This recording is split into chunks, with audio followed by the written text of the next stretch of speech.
Tertundanya kompetisi Liga 1 Indonesia akibat dampak pandemi virus COVID-19 membuat sejumlah pemain Barito Putra mengisi aktivitas mereka di luar sepak bola.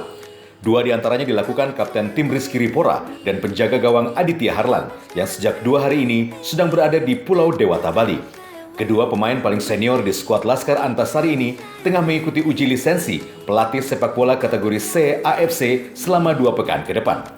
Menurut Rizky Pora, uji kompetensi lisensi C AFC ini merupakan program PSSI Pusat terhadap seluruh mantan atau pemain timnas dan profesional Liga Indonesia sebagai bekal untuk menaikkan kompetensi pemain menjadi pelatih sepak bola.